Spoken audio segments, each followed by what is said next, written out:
Assalamualaikum warahmatullahi wabarakatuh. Sampurasunun sampurasun. Wargi-wargi baraya pecinta dongeng Sunda anu di mana beayana, alhamdulillah kalayan kudrat ilahi Robbi qadar tinu maha kawasa. Urang tiasa ditepang danggukeun deui sareng simkuring Kang Tile dina acara carita Sunda atanapi dongeng Sunda. Nyaeta bari senuluykeun hanca carita dina jejer carita samemeh Bandung Diduruk. Anu mana ieu carita teh hasil buah karya atanapi karangan Bapak Aan Merdeka Permana. Satu acana Kang Tile neraskeun hanca ieu carita tong hilap kanu nembe mendakan channel Kang Tile Official. Tong hilap di like, di share, sareng di subscribe. Hatur nuhun satu acana sumangga mitra urang lajengkeun di hanca carita anu katunda. Kasugri kaum dangu. Dina jujutan hanca carita anu kamari katunda. Pedaran Kang Tile kasapih kuanci dina mangsa medarkeun kayaan alam pabeberang. Nyatana ka Jang Una anu mana harita parantos tepung sareng Suganda. Anu maksudnya eta rek nepangan Mang Ekem anu jadi komandanna. Sumangga mitra urang usirkeun di perhatian urang kana ieu carita.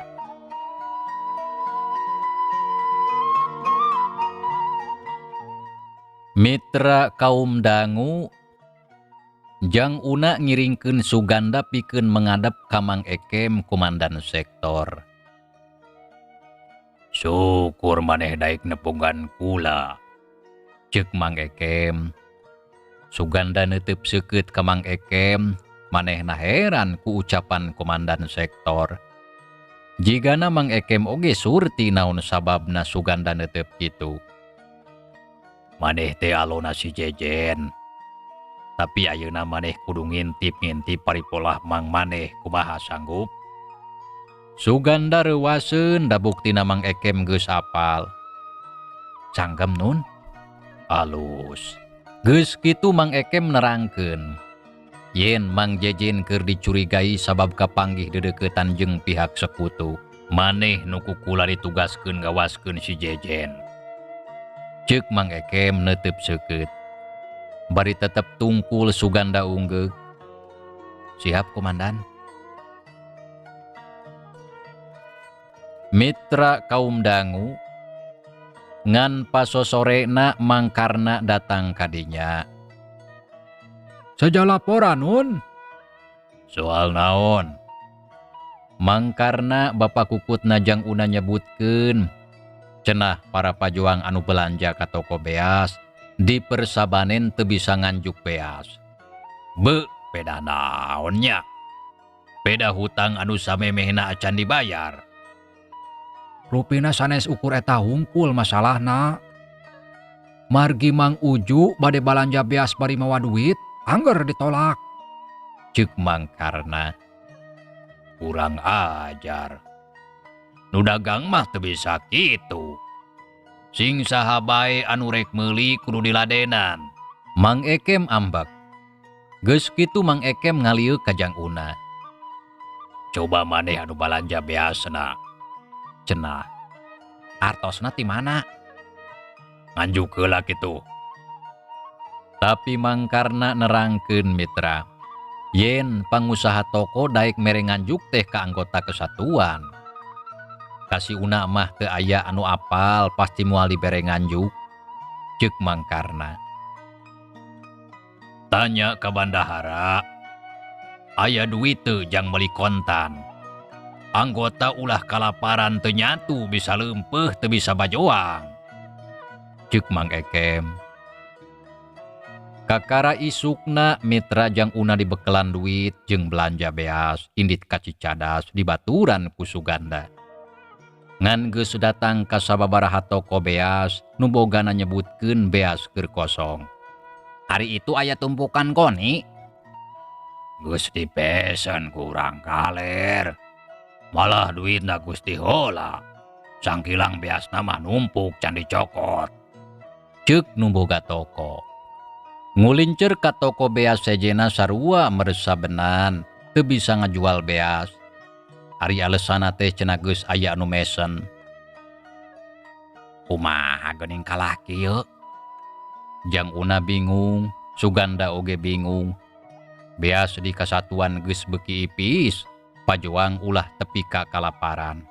Kudu indit kahantap sugan patani boga sasadiaan. Ceuk jang una. Tapi ceuk Suganda petani can panen, moal boga sasadiaan segon. Aya ge jang maranehna lain jualeun. Jadi kudu kumaha atuh? Ceuk jang una. Kudu tumanya ka Mang Jejen. Nah mang maneh usahana kana beas kitu? Ceuk jang una.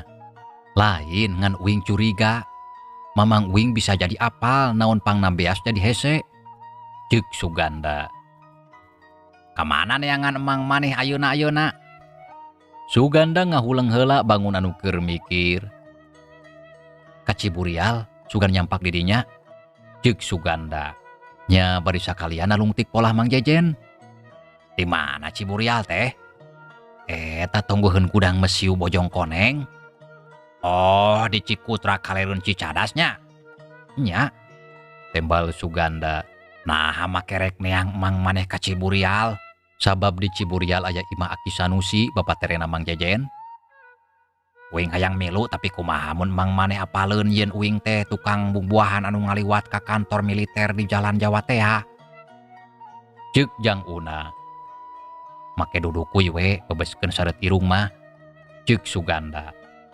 Jang una sabil mitra. Tapi uing hayang maneh maturan uing. Nya maksudna mah hayang uing ulah dicuriga we. Lamun uing ngobrol lila jeung Mang Uing maneh pasti curiga.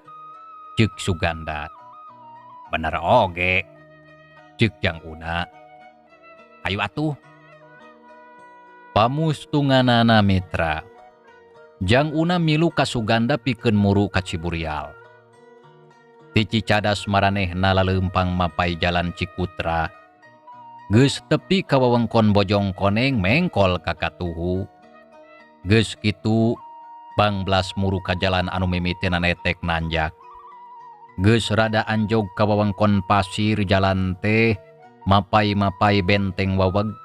Tah di jerona teh parag pagu gudang mesiu bogana Belanda bareto.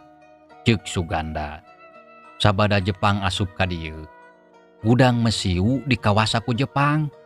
Ngan sanggeus Jepang diusir, giliran sekutu anu kumawasa. Ceuk Suganda.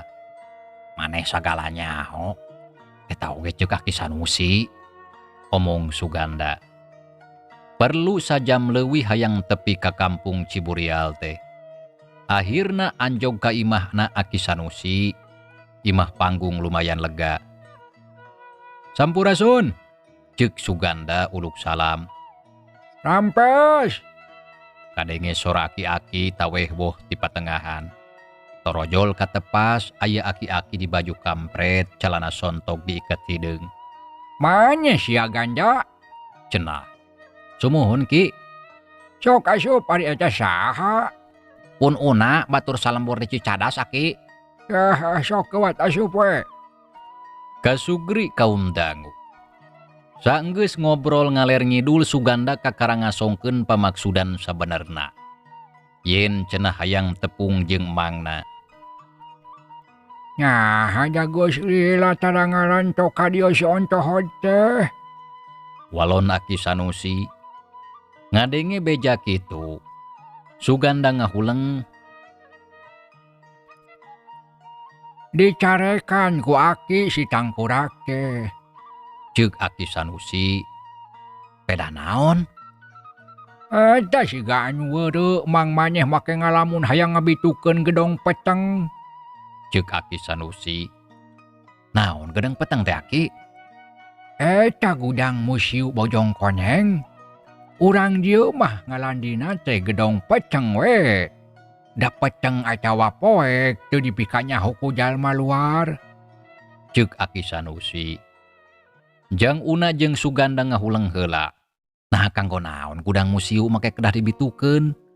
Ceuk Suganda. Ah dasar mang maneh we ari ngalamun teh ngalancur ka manyak harap. Omong Aki Sanusi cenah Mang Jejen nyebutkeun. Yen lamun gudang musiu dibitukeun kekuatan sekutu bakal lumpuh. Bakal moal boga kekuatan pikeun ngagunasi ka pajuang RI. Tapi ku Aki sakabeh pamanggihna teu disatujuan. Ceuk Aki Sanusi. Jang Una hayang nalek nah cenah Aki Sanusi make teu satuju. Ngan bae samemeh ditanyakeun, Aki Sanusi geus ngajawab sorangan. Cenah ceuk Aki Sanusi, kahirupan urang Ciburial mah geus tenang. Geus ayem, geus tentrem tibareto teu kabaud kana urusan politik. Zaman Belanda tara aya Belanda anu ngulampreng ka dieu. Da kawatesanan ku benteng gudang mesiu. On kitu deui dina zaman Jepang. Sarua tara panggih jeung Jepang, komo bari ngaganggu ka rakyat mah cenah. Tapi lamun gudang mesiu dibitukeun, urang Ciburial jadi korban, paraeh tak kabeh. Ceuk Aki Sanusi. Nyomacak Aki nyarekan ka si Jejen. Sanajan eta karek ngalamun oge. Ceuk Aki Sanusi. Mitra cageula ieu carita urang tunda heula. Insyaallah kin urang lajengkeun deui. Hatur nuhun kana naon rupi perhatosana wilujeng kantun. Wassalamualaikum warahmatullahi wabarakatuh.